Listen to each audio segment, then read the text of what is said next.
Nah kemudian di sini saya tabarruk dengan Said Muhammad, gurunya Kiai Haji Al-Zaim. Saya mau cerita tentang amaliyah tadi. Saya sebetulnya nggak niat bacakan bab itu, gara-gara ada khataman jumlahnya banyak saya jadi pusing. Ini panitianya tanya, khatam betul apa enggak? Iya Gus, khatam betul. Tapi kayaknya saya tidak yakin. Karena saya ini kan dari pondok tahfidz itu. Biasanya anak khataman itu ya rada bodoni itu. Wes dibaca buanter sing nyemak ya mendelok pojoke tok. Mergo kebanteran. Nah, akhirnya lafat-lafat yang di tengah itu enggak di apa? Baca. Tapi ya semoga dimaafkan Allah lah. Yang jelas itu enggak. Tapi saya mau cerita ya. Jadi cara berpikir Said Muhammad ini nanti juga saya teruskan di Ma'had Ali. Ini saya baca ya. Di antara yang diyakini madhab Malikiyah, ini saya baca saja teksnya. Jadi ada riwayat namanya, kalau Said Muhammad bahasakan itu ataqoh somadiyah. Kalau di Indonesia kadang orang bilang al-ataqoh al-kubro, yaitu dengan membaca surat Ikhlas. Di sini jumlahnya hanya 100 kali, kila 1000 kali. Tadi berapa sama? 700 juta ini sudah susuk banyak ini. Di sini hanya 40, riwayat lagi 100, 1000. Terus sama tadi berapa? 800 juta. Wah ini sudah susuk ini. Itu anak cucu sampean pasti masuk surga itu kalau gitu. Ini saya baca, ini kitabnya Said Muhammad. Suratul Ikhlasi wal Itqu minan nar. Akhrajat Tabrani fil Kabir an Fairuz ad-Dailami wa wa ibnu Ukhtin Najasi. Waqad khadaman Nabiyya sallallahu alaihi wasallam. Orang ini jadi khadimnya Nabi. Qala Rasulullah sallallahu alaihi wasallam, "Man qara'a qul huwallahu ahad mi'ata marratin fi shalat ghairiha kataballahu lahu bara'atan minan nar." Ini hanya berapa ini? Mi'ata marrah. Berarti kalau satu orang itu cukup 100. Tadi sudah untuk 7 turunan tadi untuk orang berapa?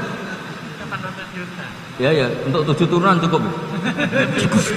Untuk 7 turunan. Ya, sudah susuk ini, sudah susuk ini. Aduh, ribet ini. Nah ini tak cari pembenarannya, ini supaya keren. Ini di halaman 188 Abwabul Farad. Warwa Ibrahim bin Muhammad al-Khiyari fi fawaidihi an Hudzaifah marfu'an. Man qara'a qul huwallahu ahad alfa marratin faqad ishtara nafsahu minallah. Berarti 100, ada riwayat lagi 1000. Nanti tak carikan lagi yang berapa? Jangan banyak-banyak. Nah ini saya baca ya. Wa hadzal adatu huwa al-ma'rufu bi ataqatis somadiyah. Wa qad nassa jama'atun mutaakhiril malikiyah ala istihbabi ataqatis somadiyah wa haddu ala qiraatiha wa istimaliha. Minhum Asy-Syaikh Abdus Salam Al-Asmar sak terusé ini. Jadi kullu haula'i istahabbu ataqatas somadiyah ma'atirafi ba'dihim kal Misnawi bisyiddati fi hadisiha. I'timadan ala anna hadza minal fadha'il allati yutasahalu fiha. Faman sa'a yasta'milaha raja'a khusula ma fiha fala ba'sa bidzalik ala syarti alla ya'taqida thubuta dzalika anin nabi sallallahu alaihi wasallam hatta la yaqa fil kitsbi alaihi. Jadi intinya itu silahkan Anda bikin jumlah sesuai versi Anda, yang penting Anda jangan kampanye kalau itu perintahnya Kanjeng Nabi Muhammad sallallahu alaihi wasallam.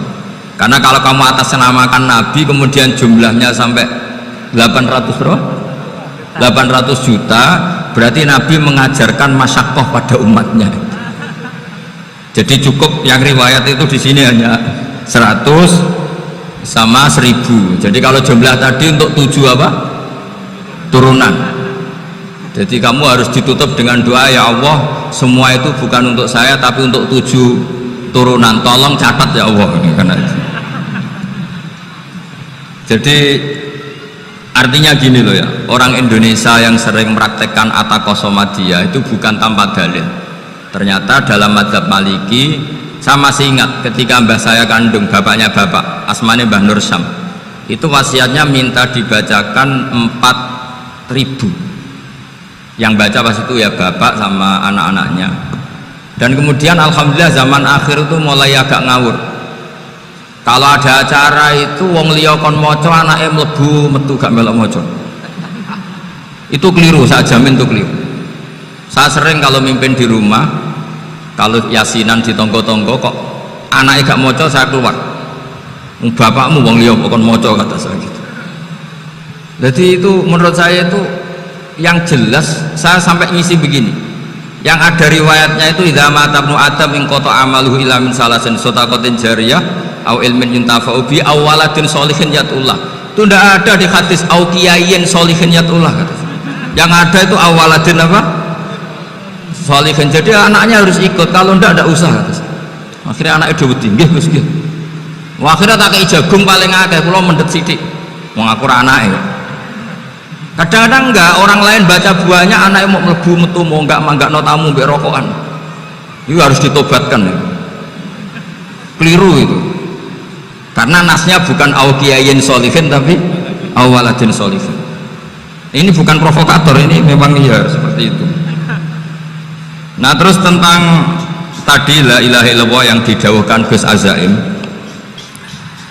la ilaha illallah itu penting sekali, cuma saya mohon itu dielmoni lah. Jadi dulu kalimat ini menjadi spesial karena dielmoni, karena dimulai dari fa'lam annahu la ilaha illallah. Terusannya ayat tuh wastaghfir li dzambika walil mu'minina wal mu'minat. Saya ulang lagi ya. Terusannya ayat tuh wastaghfir li dzambika walil mu'minina wal mu'minat. Makanya menurut mazhab Sadili, kamu disuruh baca la ilaha illallah dulu, jangan istighfar dulu. Saya ulang lagi ya. Dalam mazhab Sadiliyah itu la ilaha illallah dulu, nggak boleh istighfar dulu. Alasannya masuk akal. Orang yang kafir 70 tahun itu sekali baca la ilaha illallah itu langsung yughfar lahum ma qad salaf. Sehingga la ilaha illallah sendiri sudah punya kekuatan supaya dosa kita diampuni. Qul lil ladzina kafaru iyantahu yughfar lahum ma qad salaf. Cara menghentikan kekafiran gimana? Dia melafadzkan la ilaha illallah. Ini kalimat yang begitu saktinya sampai orang yang kafir puluhan tahun itu dosanya semuanya terhapus hanya karena melafadzkan la ilaha illallah. Nah, makanya kata Abdul Hasan As-Sadili wastaghfir li dzambika ay bihadil kalimat. Seseorang sah diistighfar itu kalau melafadzkan la ilaha illallah. Misalnya ada orang kafir mati kafir, sah nggak anak cucunya mengistighfari dia? Tidak sah karena belum melafadzkan la ilaha illallah. Makanya kata Abdul Hasan As-Sadili wastaghfir li dzambika ay bihadil kalimat. Sehingga lafadz ini spesial betul. Tapi kadang-kadang beberapa mursyid cara berpikir lain.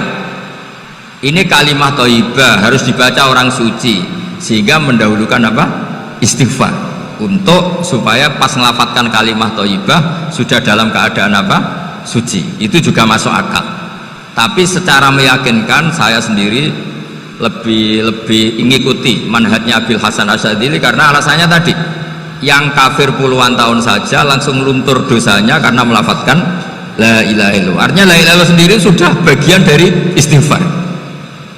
Nah, ya tadi buktinya fa'lam annahu la ilaha illallah terus wastaghfir li dzambika walil mu'minina. Jadi orang sah diistighfari itu setelah dipastikan sah tauhidnya. Jadi setelah tauhidnya sah, yaitu la ilaha illallah, baru sah apa? Diistighfari. Sehingga orang kafir, saya ulang lagi, orang kafir yang mati kafir, anak cucunya tidak boleh apa? Tidak boleh menistighfar. Terus saran saya kedua, la ilaha illallah itu filosofinya itu nafyun li uluhiyati ghairillah wa isbatun li uluhiyatillah wahdah. Filosofi la ilaha illallah itu gimana? Menafikan semua selain Allah itu tidak Tuhan dan hanya menuhankan Allah semata. Nah, itu caranya gimana? Caranya kita harus terbiasa. Ini karena tadi saya dibilangin panitia ini rata-rata mustameknya atau mustamiatnya ini santri. Caranya gimana? Dilatih pakai logika. Saya berkali-kali cerita kalau ngaji, saya sekaligus kampanye. Allah itu Tuhan yang begitu fair. Untuk menjadi Tuhan, Allah mempersilahkan, ada kualifikasi Tuhan. Jadi boleh dikompetisikan, itu boleh kata Allah. Nggak apa-apa kamu ngaku Tuhan gitu, kata Allah. Tapi nak ngaku pangeran itu paling nggak ya direputasi lah, ada verifikasinya. Dimulai dari apa? Ya kalau jadi Tuhan itu setidaknya bikin langit bumi, aturannya gitu.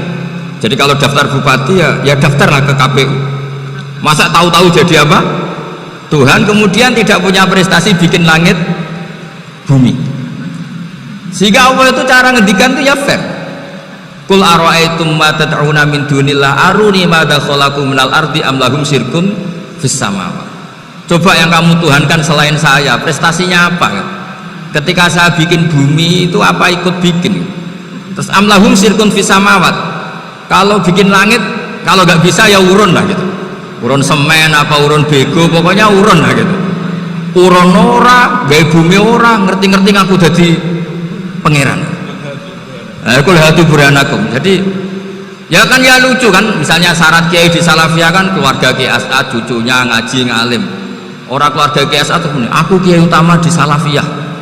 Oh mesti dipenjara ya. Lah yo gak gawe langit bumi, gak ada prestasi terus ngaku sebagai apa? Tuhan.